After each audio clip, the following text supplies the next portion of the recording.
तो नमस्कार बच्चों, मैं आपका रिसेप्शन केमिस्ट्री पार्टनर।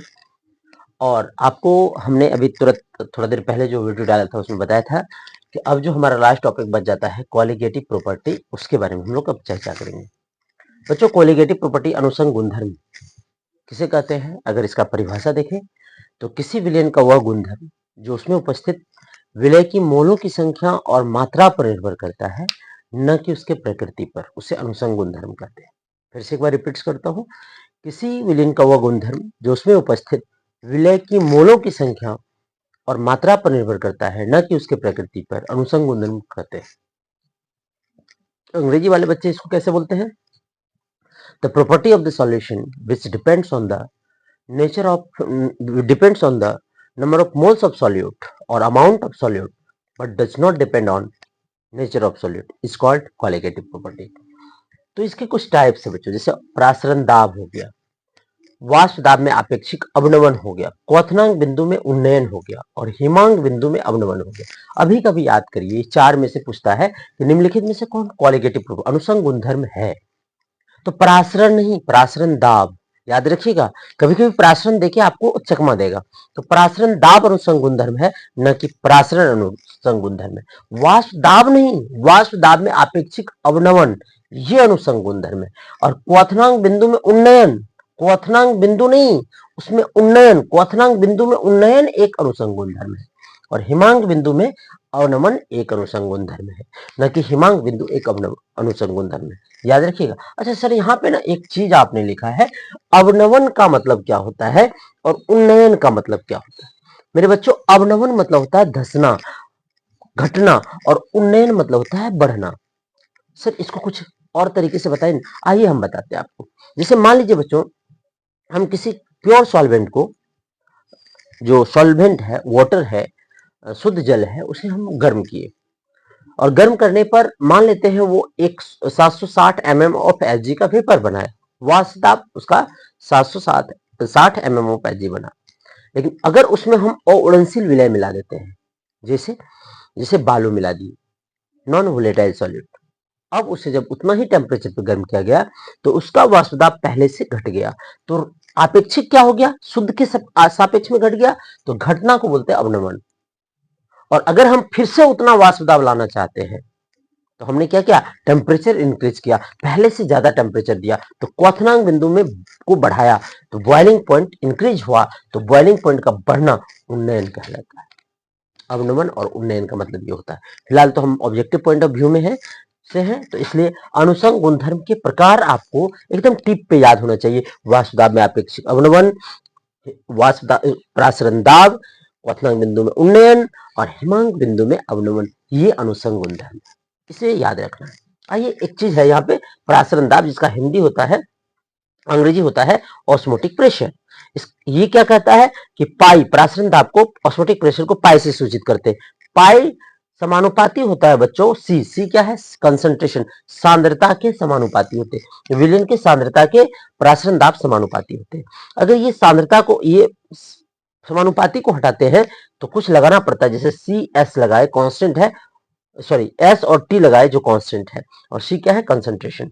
एस ठीक उसी प्रकार है बच्चों, जिस प्रकार आप गैस कांस्टेंट आर का वैल्यू को यूज करते हैं। वहां गैस नियतांक था आर, और यहाँ एस क्या है सर? यहाँ सॉल्युबिलिटी कांस्टेंट है, विलेयता नियतांक है, जिसका वैल्यू होता है 0.082 लीटर एटीएम केल्विन पर मोल। ये याद रखिएगा आप, ये याद रखना है आपको, गैस का वैल्यू। ये कभी कभी क्वेश्चन देता है, जो अब हम आगे चर्चा करेंगे। ये हमारा है प्रासरण दाब। क्या क्वेश्चन आता है सर प्रासरण दाब पे? तो प्रासरण दाब पे क्वेश्चन आता है बच्चों कि मान लीजिए 0.2 मोलर केसीएल का सॉल्यूशन है, केसीएल का सॉल्यूशन, ठीक है, और उसका 27 डिग्री सेल्सियस टेम्परेचर पे आपको पाई निकलना है। तो आप देखो, मोलरता दिया है, मतलब सी दिया है, टेम्परेचर दिया है, टेम्परेचर कितना दिया है? 227 डिग्री सेल्सियस। तो पहले इसको केल्विन में बदल लेंगे। कैसे कहते हैं? डिग्री सेल्सियस प्लस 273, तो 273 प्लस 27, ये हो जाएगा के बराबर 300 केल्विन में, 300 केल्विन हो जाता है।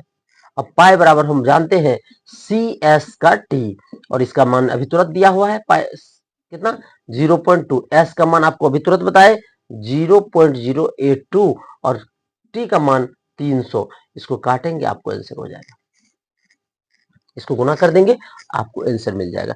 इस प्रकार का एग्जाम्पल दे देंगे सर। केसीएल उसके बारे में हम चर्चा आगे करते हैं। आइए जरा देखते हैं। एक और है वांट ऑफ फैक्टर, फैक्टर इसको बोलते हैं वांट, ये वैज्ञानिक था बच्चों, वांट ऑफ गुणांक, वांट ऑफ गुणांक, वांट ऑफ गुणांक। इसे सूचित किससे करते सर?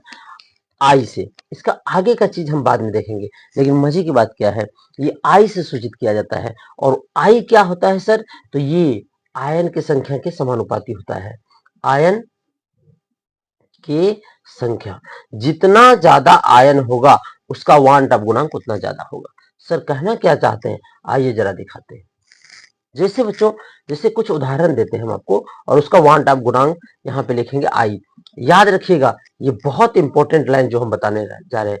जैसे NaCl है बच्चों, इसका आई कितना होगा? तो इसको तोड़ेंगे, Na प्लस और Cl माइनस। कितने आयन हो गए? 2 आयन हुआ, इसलिए आई का मान 2 होगा। KCl के लिए आई का मान बताइए, K plus Cl minus 2 ion होगा, इसलिए आई का मान कितना हो जाएगा? 2 हो जाएगा, वांट ऑफ गुणांक 2 हो जाएगा।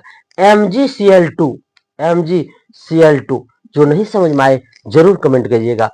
Mg1 और Cl2 2, 2 1 3, तो आई का मान 3 हो जाएगा बच्चों। ये सब पूछा जाता है कि KCl के लिए आई का मान कितना होता है, वांट ऑफ गुणांक के मान कितना होते हैं, NaCl के लिए वांट ऑफ गुणांक का मान कितना होता है, MgCl2 के लिए ये वांट ऑफ गुणांक का मान कितना होता है। और यहाँ पे हम आपको लिख देते हैं, और ध्यान रखिएगा AlCl3, AlCl3 इसके लिए गुणांक का मान 3 और 1 कितने हो गए?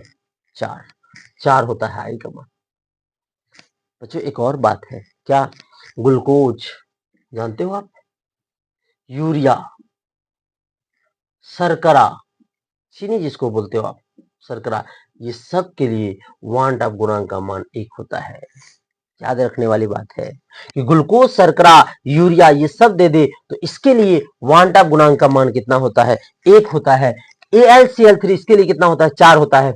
और एक एग्जांपल तो और पूछ लिया था, K4FeCN का 6, इसके लिए वांट ऑफ गुणांक का मान कितना होता है? आपको कुछ नहीं करना है, ये देखो यहाँ पे कुछ नहीं तो 1 है और यहाँ कितना है? 4 है, तो 4 1 कितना हो गया? 5, तो आई कितना हो गया इसका? 5 हो गए। इसके लिए कॉम्प्लेक्स जटिल यौगिक है, नंबर चैप्टर में आपने पढ़ा होगा। इसके लिए आई का मान 1 और प्लस 4, 4 1 5 हो जाता है। इस बात को विशेष याद रखा जाए कि वांट ऑफ गुणांक किसका कितना होता है। वांट ऑफ गुणांक का फॉर्मूला है बच्चों, आप वांट ऑफ गुणांक ऐसे भी पढ़ते होंगे, जैसे अभी तुरंत पढ़ा आपने पाई इक्वल टू आपने क्या पढ़ा? CST, तो आप यहां लगा सकते हैं I, pi equal to I into CST। I क्या है? वांट ऑफ गुणांक है। जैसे क्वेश्चन में KCl दिया था तो हम यहाँ पे लिख सकते थे KCl के लिए 1 इंटू ST, CST ये लिख सकते थे, ये वांट ऑफ गुणांक है। तो आपको क्या याद रखना है? अनुसंग गुण धर्म, मतलब क्वालिटेटिव प्रॉपर्टी। क्या क्या है? प्रासरण दाब है, वाष्प दाब में आपेक्षिक अवनमन है, क्वथनांक बिंदु में उन्नयन है और हिमांक बिंदु में अवनमन है।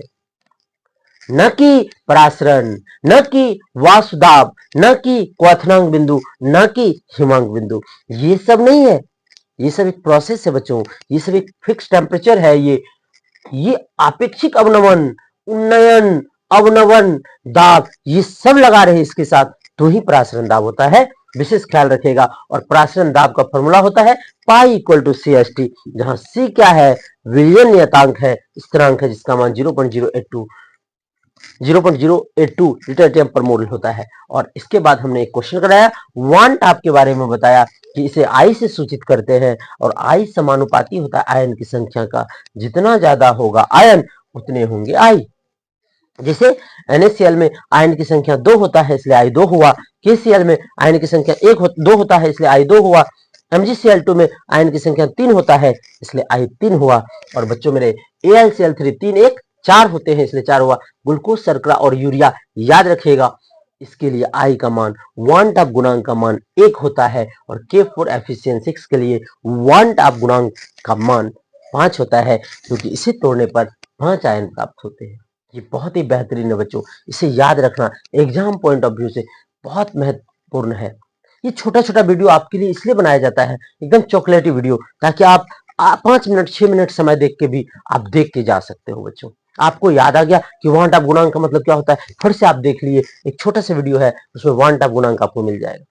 ये बहुत बेहतरीन है बच्चों, ये बात बिल्कुल समझ में आ गई। हमने प्रासरण दाब को समझाया, हम 2 नंबरिया अभी नहीं ले रहे हैं, हम ऑब्जेक्टिव आपको बता रहे हैं। हमने प्रासरण दाब को बहुत बेहतरीन तरीके से समझाया बच्चों। अब हम इसके बाद आता है हमारा वाष्प दाब में आपेक्षिक अवनमन। तो आपको पता है कि थोड़ा बोर्ड कम है, इसलिए हम अभी नहीं बता सकते इसको, क्योंकि हमारे पास लिखने का जगह नहीं है, और लिखने इसको रेज करके अगर लिखें फिर दिक्कत हो जाएगा। अब ये 3 को हम बच्चों एक साथ छोटा सा वीडियो में लेंगे। आज तक के लिए यही, धन्यवाद। पढ़िए, आपका दिन शुभ हो, आपका रात शुभ हो। आप पूरी रात पढ़िए, 31 तक पूरा रात दिन पढ़ना है, और 1 को खा के सोना है, और 2 से एग्जाम देना है। बेस्ट ऑफ लक, फिर मिलते हैं। जय हिंद।